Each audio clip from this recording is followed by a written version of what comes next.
Hello, everybody. Give me a thumbs up if you can hear me. All right. Get rid of that. Hello. Hi. Hi, everybody.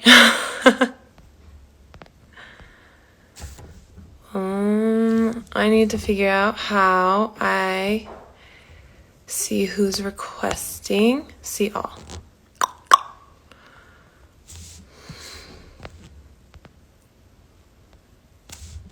Search. Ika.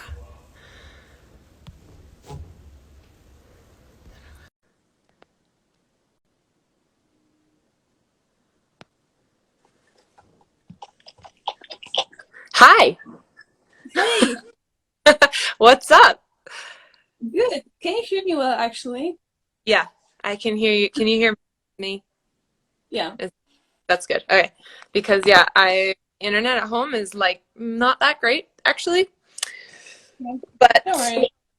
hey, it's fine. It's just sometimes it's spotty. But where are you right now? At home? Yeah. So I'm home like for 2 weeks. So that's kind of lucky. That's nice. And then we're gonna go on tour again. So I'm gonna be like traveling around Europe, um, Madrid, Rome, then Paris, and yeah, it's gonna be tough. Yeah, But it'll kind of the long haul. But you were just in Miami? yeah. Yeah. Yeah, How was that was this tournament. It was great. I mean, it was a bubble. So anyway, we just like went on courts and to the hotel and but actually I had a chance to see some stuff because last 2 days we went sightseeing after the tournament. So it was so cool. I mean, like this is basically the reason also why I play tennis because I love traveling and right now with the COVID and everything, we can't really appreciate that. You have the yeah. same problem, right? Yeah, it's the same. I mean, yeah, that's what everybody's saying. It's just you're so lucky to travel around the globe. And it's like, well, yeah, but most of the time we're spent actually competing. So we don't really get that much time to travel, like to travel anyway. And then, yeah, now this last year, it's been the same. Difficult to get out and see anything. And even going to restaurants and just trying the local food, that's like, those things are just difficult. So we're just in our hotel rooms or if we have apartments and we apartments, Uber but Eats. yeah, it's been crazy, but hopefully we're getting towards the end of it or getting back to normal, I guess. Hopefully. Yeah, yeah. I I mean, mean, it has to yeah. And someday. this year, at this time, I mean, this time last year, nobody was competing in anything. So we're already starting ahead of the game. So I think that's really good. But Yeah. that's good. You're home now, and are you like taking a little bit of rest days, or are you just still training fully? Well, basically, it's worse than on tournaments because on tournaments, I'm just focusing on matches. Yeah. So before the match, I have like half of day off basically, and I'm doing everything not to be tired, so I can actually be lazy. Yeah. And I did some photo shoots. Actually, I had like two really really big photo shoots right after I came, so I was on jet lag as well. But it was good timing because when you're on jet lag, the Yeah. practices aren't really efficient. So Yeah. um, I could spend the time working, but but different way. And yeah, and we right now are gonna do transition to clay court because we gotta change surfaces, which is also tricky. Actually, Yeah. I wanted to ask you, because I was thinking like, how does it work in other sports? How many like sponsor stuff do you have to do during the year? Like how many days approximately? Yeah. It A kind of lot? it depends on each contract, but like I stayed in Europe for 2 weeks after the end of the World Cup season, and I did uh like 4 days consecutive days of sponsor shooting, and that was the most I've done in like one period of time. But we Wow. missed every last year, so it's like we have to try to get this in, and it's normally, yeah, it depends sponsor to sponsor for sure. I guess it's the same for you, but normally it could be um, something between 2 to 5 full production days per sponsor, and then yeah, some social media posts, or if it's an autograph Yeah, sign, or yeah, Instagram lives or something like that. I think it's similar. Yeah, pretty similar for sure. But one of the things that I've been really interested to talk to you about, because it's kind of how we got connected, was like the mental side of sport. Yeah. And I guess it was some interview you did this winter talking about like why you were becoming interested in ski racing. And I wanted to talk to you, like, do you travel with a sports psychologist, or yeah? She's she's for sure watching, so maybe she's gonna text us. Yeah, But let's get yeah, a yeah, yeah. She's one more time. let's have a session right now, and we can bring her. She would be really happy. I mean, she likes you basically and the way you approach sports. So, and she also showed me skiing. I mean, not skiing because I'm not like watching skiing. I'm basically watching you, and not like every race because Yeah, I started actually when I was injured because I watched your 2019 season. yeah, So I had a lot of time then. Right now it's like, sometimes I watch, but sometimes she's just texting me, hey, the race just ended. And yeah. I was like, great. Yeah, it's the same. Um, Have time to watch everything, that's for sure. yeah, so I travel with her. She's like part of the team. Our teams aren't as big as yours because I saw on one photo that you're traveling with like 20 people or something, right? No, it depends. Like I have because I'm racing normally, this season was a little bit different, but normally trying to race in every event, and then we have like a GS and slalom team and then a speed team, and I'm sort of bouncing between the two. So I have a little bit of a different uh, situation, but I have two coaches, and then my mom travels as well. She's also one of my coaches, and maybe kind of like a sports psych a little bit for me. And then my I think ski, she's like the my biggest support probably. So sorry, what? it's basically like the biggest support, and that's Yeah. the most important thing in like mental stuff. So Well, yeah, when you're traveling, it's like, how do you bring pieces of home with you? And the best thing you can do is if you're able to have family with you. But when family travels to visit just for one competition, then I actually feel like it can be difficult to manage that when it's not part of your normal routine. So it's it has she's part of like she's one of the biggest parts of my routine. But anyway, so my like main team, the inner circle, it's probably pretty similar. It's like 5 people. But then we have a lot of other, like I have teammates within the whole organization of the US ski team. Then I have, 8 teammates on the speed team and like 5 teammates on the tech team. And then there's a development team underneath, and then a lot of coaches. So some races when we all together, then it's 20 people or 25 people or something. okay, that's cool. Well, it's not Um, it's not as individual like with tennis. I think yeah, it's an individual sport, like fully individual, and skiing is you compete as an individual but you practice as a team, so it's a little bit of a different situation than what you guys are. Yeah, yeah, I mean, but that's like every country has different like strategy. yeah, So yeah, in Poland, basically you're yeah practicing on your own, but really, I mean, it's what I got used to because from like young age I was practicing. Well, I started with like practicing in the group of kids because it was tennis is kind of boring. So for little kids, playing alone on court, it's not a good idea. you have to be with your friends. Um, yeah. And later, yeah, I started individual lessons pretty early, so I kind of got used to that. So yeah, I'm only with my sparring partner on court. But on tournaments, I do practice with other players, and that's nice because I actually really because some players actually have their sparring partners as well. But I don't like that because I have a chance to socialize and to be less introverted and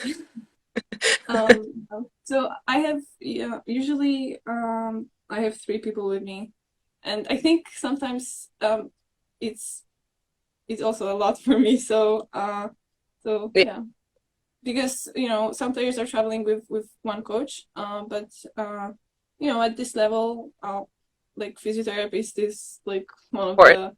the Yeah. most important people. So yeah, If you have a team, like if you have people who have just on the same like wavelength, the same page, and you can work all together, then the coach and the PT are able to communicate well. And then with the sports psychologist, it makes almost the communication easier. And then that for sure the team can get too big and then communication gets hard. But when you have yeah, people around you, then it just feels like family. And that's I've true. really important. Yeah, I feel, exactly. So yeah, but right now with COVID restrictions, some tournaments only allow two people with us. So we gotta find the right balance. Yeah, but like this season, I feel like I need my psychologist Daria with me because I'm gonna be coming back to Paris as a defending champion, and I think it's gonna be kind of crazy. yeah. So, Yeah. Do you have you been talking a bit about that? Like the attention you get from media or from just public being a defending champion for the first time there? well, French Open is gonna be in like a few weeks, so still like I don't know how I'm gonna react, but I've never been in a situation like that. Even on a normal tournament, not a Grand Slam. So Yeah. I think we're gonna be prepared for anything, and we're gonna just um, adjust. Yeah. But right now, I can't really say how it's gonna go. So, but everybody's gonna have expectations. So you just gotta be in your own world during the Yeah. tournament. I mean, I think is like the first time that I my for my first Olympics, I wasn't going in as defending champion, but there's You were so 18, right? Or what's that? you were 18 or 18, yeah. younger? In Sochi, and there's so much attention on this event, and I think for you it could be a little bit similar for the French Open because the way people talk about it is like almost as if it's some negative thing, that it's like this really dark cloud of it's like a big thunderstorm that's coming, and it's going to be so difficult to handle. And for sure there's maybe more attention, or you can feel pressure if you let yourself feel pressure, but it was interesting because I felt like, wow, as the Olympics gets closer, people are saying, oh, like it's coming, you better be prepared. And I said, I don't know, maybe it's going to be different, but it's a race. I don't know, like why don't we just be happy about it, because it's a really great position to be in. So I mean, the more that you are able to like change any question you get, if it's negative, if it's positive, then just go with it. But if it's ever like trying to put pressure on you, if you can change it in your mind just to think what a cool position I'm in to be a defending champion already in my career, that's such a cool position, really. Like whether That you is hard actually, what's that? when you're that is hard to remember that when you're just focused Yeah. on the future and yeah, and basically I'm really like um most of the time I'm like not happy with my performance, Yeah. so it's really hard for me to like enjoy also tournaments when I lose, but yeah, that's why I'm working with Daria, and that's why we're I'm Yeah. trying to develop and be more um basically in tennis you're losing all the time. It's like in skiing, you have only one winner. And that's really disappointing sometimes because like in Miami, I was in really good shape. But I played with player that had really amazing day. And she played so many winners, and just she was really fast, and like, yeah, she just played her perfect match, and there's like nothing you can do. Yeah. And yeah, then I was actually playing doubles, and I was feeling really good, and I was like, oh my God, I should, win more in the singles, but it's not about winning at the end. So sometimes I have to like switch these attitudes, Yeah. because it is not about winning. It's about Yeah. just, enjoying playing tennis. Yeah. And then, and like the feeling that you get when you improve something is also like the way that you play can lead to a win. But for sure, it depends on how the other person is playing, like you just said too. That's a really huge Yeah. piece of it. So you have these sort of two different factors, and you can control what you do, but you can't control what they do. But if you feel like you can separate those things or separate the win from your performance, most people on the outside can't do that, because even for me, we're watching you and we say, well, she lost. Maybe she didn't play her best tennis, but you can say, I played my best tennis, and that's separate from the win or the loss. Or I didn't play my best tennis, but I won. And that's like, for me, the most dangerous thing is when I haven't skied that well, but I still won. And then I walk away feeling okay about the day, even though somewhere deep inside I feel like not that satisfied because I didn't actually perform that well. It's really good things to work on now, because as you get better and there's more pressure from the outside, or you have higher expectations of yourself, it's harder to separate those things. But if you're starting now, then it's like you have a stronger method of separating those things in the future. But Yeah. You see, you don't need a psychologist.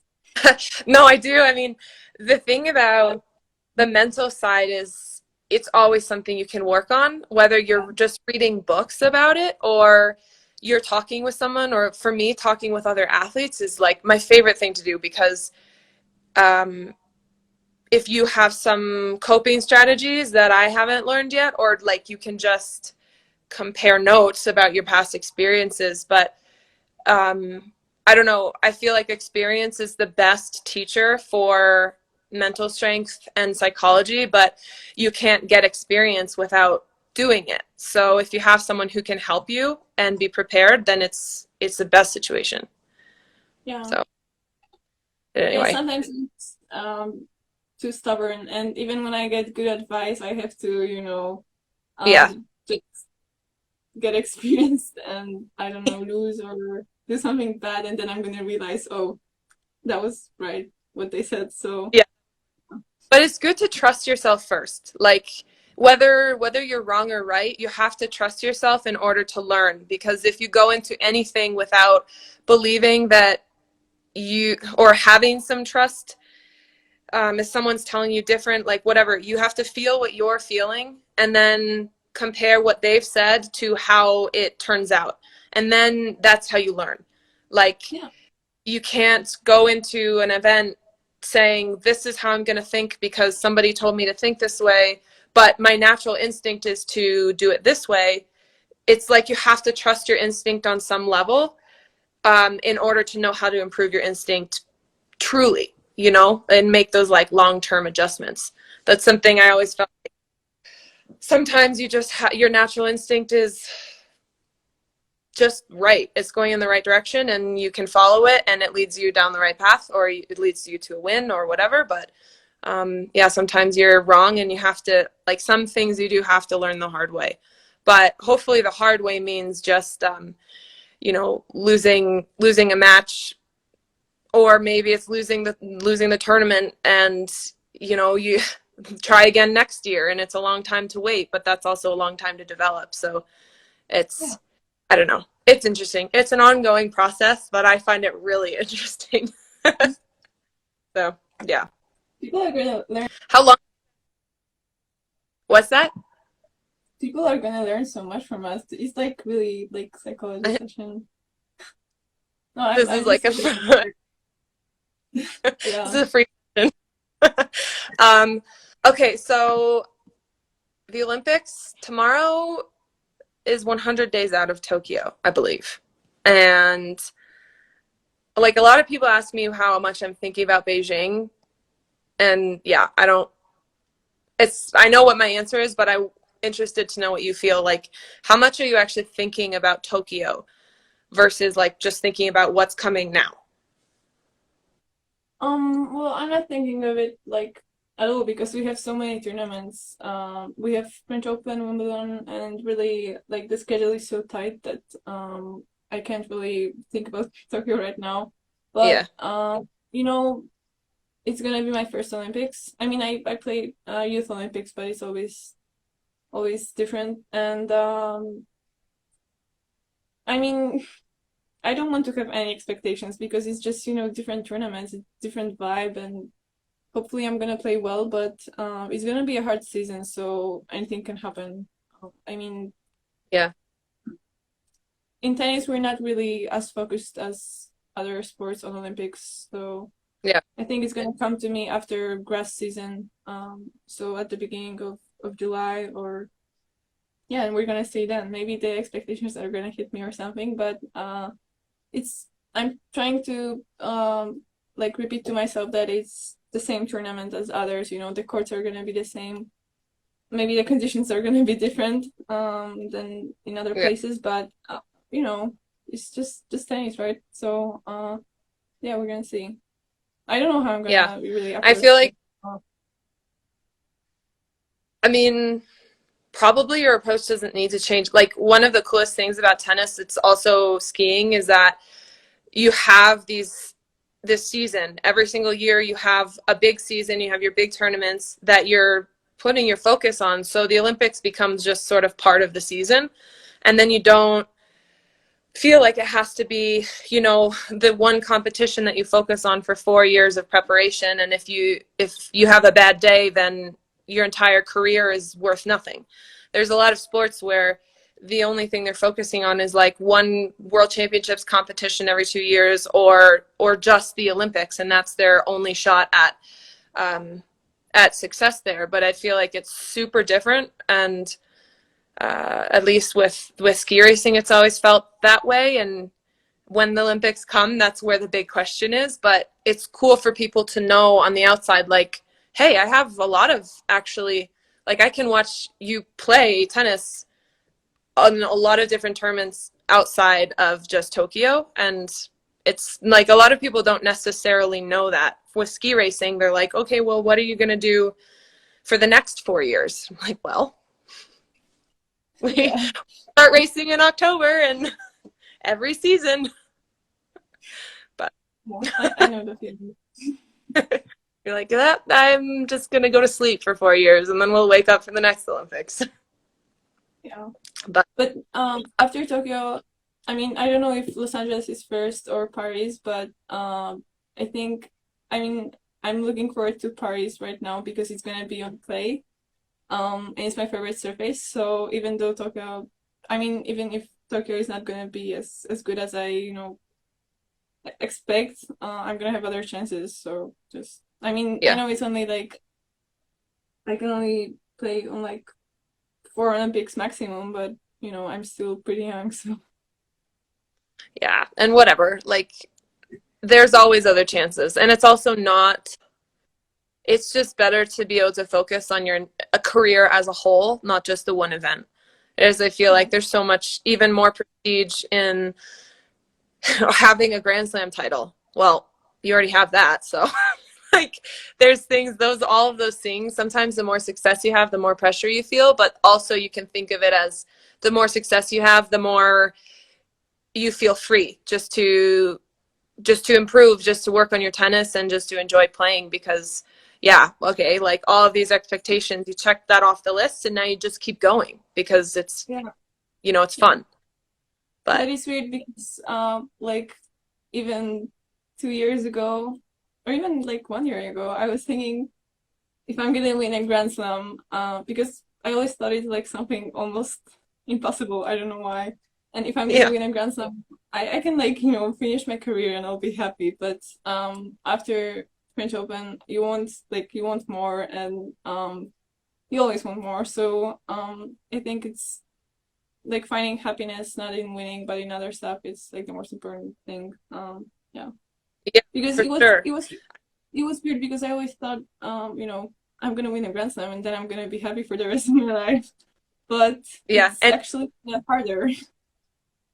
it, Bodie Miller, I don't know if you know much about like some of the past ski racers, but he was my biggest idol in ski racing. And one thing he said, I don't remember exactly when, but sometime in his career after he won a lot of races, he said it only winning, people think that winning gets easier, but it actually gets harder because you know how much effort it takes to win. And like, it's almost better to be naive. Like you do the work and then you win, and then Yeah. and you're, oh, that's so nice. But once you get older and you won more, and then you realize it's a lot of work and it's a lot of focus, and you have to have all these pieces in place, and it's like harder to keep doing it because you know how much work it takes, and you almost at some point you don't want to do that work anymore, and then that's the sign that maybe you're done, competing on the sport in the way you have been. But so many people are going to ask you, like, how much more do you want to accomplish? Because yeah, it's like the result feels like it should be the end goal until you reach it and you realize, how old are you? You're 19, almost 19. Yeah. 20. Okay, so 19, yeah, of course your career's not over now, right? And it's like, Not yet. not yet. It's like if you reach that sort of the biggest prize and you think, then I'll be happy for the rest of my life. And then you get there. I know that feeling so much because people are always asking me, like, what else do you want to accomplish? What would you need to do in order to be happy? Or in order to be satisfied? And I'm like, well, it's not even about the winning or the results. Like, there's no accomplishment I will get that will make me satisfied. I just want to keep improving. I think I can right now, but Yeah. it's, Actually, some people I saw on the internet asking you about what do you want to leave, like, what's your legacy is gonna be. Like, yeah. you're gonna ski for so many more years that it's not really a good time to think about that. Or, Well, I people were mean, asking that when I was 18 already. They're like, so you have to start thinking about your legacy. I'm like, all right, let's just pump the brakes. But you develop legacy naturally, like, I think. And I guess it's good to always think about that. But it's one of those questions. It's like saying, so do you think you're good? Like, do you think you're a good racer? Do you think you're a good tennis player? You're like, well, I mean, obviously I'm good, but I don't feel like I think I can be better. And that's kind of where my mentality comes from. And it's like saying, what's your legacy?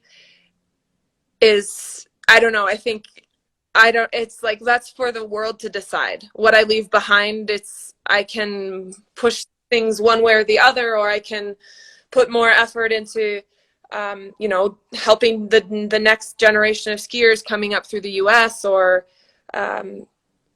trying to help, like, marketing or whatever advertisement value of the sport in order to increase viewership. Like, those are kinds of things you can do, but you can't decide that will be your legacy. So it's an interesting question, but people will ask it for sure, and they still do. And I'm like, I don't know, I whatever. think I have easier task because there's like so much stuff that can develop in tennis in Poland that it's not gonna be that hard to find a way to actually change something for me. So, but it's weird that I have some ideas right now, but before the French Open, I was just focusing on myself, and actually, like, nothing really changed after that tournament. But I'm approaching sports in totally different way, and I am actually thinking sometimes about what I'm gonna leave behind. But come on, like, Well, nothing really first, changed since last year. yeah. And first is like when you're on the airplane and they say that you have to put on your, like, airbag before you help somebody else. You have to Yeah, be able to, in order to 100%. have a legacy, you have to take care of what you're doing now first. And just by being who you are and playing tennis the way you play and acting the way you act, that is already creating a legacy. So it's, yeah, something that should just develop naturally, I think. But it's always been a really interesting question, and every time someone asks, I'm like, oh, We're going to talk about this now, huh? All right, let's do it. um, Speaking of that, though, so who would you say is your biggest role model in tennis? Or is it, yeah, in tennis, or is it in some? Um, well, in tennis, I didn't really even have any idol because when I was younger, I didn't really watch tennis. Um, I was kind of, I just went to school and for practice, and I was kind of, that's too much of tennis for me, so it's enough. But I really like Rafa Nadal. He's like the best. Actually, I have his t-shirt with signature on my wall. On your wall behind? Um, That's awesome. yeah, I can show you, but my room is really a mess. So if my phone is gonna, yeah, if Okay. my camera is placed like different way, you're gonna see a huge mess. That I'm I can show you at the end. Or you want to see it, or you're too scared to see my mess? I don't care about the mess. I won't show you my mess, but I Yeah, am fine to see yours. just a sec. Hi guys, thanks for joining this live. There's so many cool questions that we haven't answered because we've been too busy just talking. So that's fun. That's my work, basically. I saw your story. Have you've been doing this the last few Yeah, days? Do you love puzzles? Like, do well, you do puzzles a lot? yeah. Oh, I mean, yeah, I'm proud of that, so that's why I'm showing it to you. that's awesome. That's my only thing on the wall. So yeah, I really like Rafa, and only off. I mean, not only on court but also like off court because he seems like a really humble guy, and like the success didn't change him, and Yeah. yeah. You But can on court, I think I mean I'm not gonna play like the same tennis because he's a man. But I really like his style of game, and just watching him it's like if I would watch a match I would watch Rafa. So yeah, yeah. for sure. I think that's also like yeah. There's the Laureus is um does a lot of work in gender equality, and you mentioned like I won't play the same tennis as him because he's a man, and I also say the same thing about like I'm not going to ski as powerfully or as like in the same exact way as the men. They ski on longer skis, they do biologically have more power or more ability to build strength, but I think there's so much to be said for watching and learning about the style, and like it's cool that you don't let that get in the way of watching him play and like trying to emulate things about his style or his technique or how he plays that is applicable to like your game, because there is so much that's applicable even if you're maybe not going to hit the ball quite as hard. Like that's that's just how that is, but that doesn't mean you can't find those pieces that are applicable in your play. So to me that's cool. People talk a lot about like gender equality. Obviously that's a big topic right now, and I feel like it's important to say like there's differences, but that doesn't mean that like watching women play or watching men play one is more interesting than the other. And it's just I don't know, in certain sports it's an advantage to be lighter and be a little bit more like on a women's side build, and some sports it's I don't know, more advantage to be a men. And I don't think I think some topics, some parts of this topic are I don't know. Yeah, it's a little bit difficult to talk about because you don't want to say everything is just perfectly level, and because it's not. But there's so many things you can do that like emulate how the men compete. And for me, that's one of my favorite things to do is go back and watch videos of Marcel Hirscher. And he's retired now, but it's still one of my favorite things to do. And maybe I'm not going to, yeah, ski as powerfully as him, but I can take some of those pieces into my own my own skiing, and um, get better because of it. Yeah. So And really, people in tennis, basically, most of the people are just saying that because in men's tennis we have like big three, Rafa, Roger, and Novak Djokovic. And in women's tennis, we had Serena, but right now we have like, I mean, for the past few years, number one ranking has been really like, switching a lot. So, like people say that women aren't that consistent as men, but I think you can approach it like in different ways and see it as a good thing because it's actually more interesting. And when you're watching matches, you're never gonna know who's gonna win. Right. So yeah, but I'm actually my like lifetime goal is to be more consistent. So we're gonna see how this gonna go. Yeah, you get it. That's always a good goal. I feel like that's everybody's goal. Like to be good That's and true. consistently good. That's true. Um, what so you're looking is the French Open like the biggest thing you're looking forward to, or do you just like the whole clay season, or is there anything in particular you're like, I can't wait for this? That's the one that I'm excited about the most. Usually it was actually French Open because it was my um like the tournament I have the most sentiment for. That was my first Grand Slam when I was a junior, and when like the clay season was starting, I was like my motivation went up so much that it was just I had good time on court and it was just nice to practice even when the practices were really really hard. But right now with a lot of expectations, it's around it's kind of different. So I actually was thinking about it today because today I had like the first harder practice. Like yeah, the first harder practice on clay, and I was like, I mean, last year I would be more motivated and more pumped up, but right now I'm just kind of you Yeah. know tired. But I think going on French Open was always great for me, and just being on a side, I really love the atmosphere.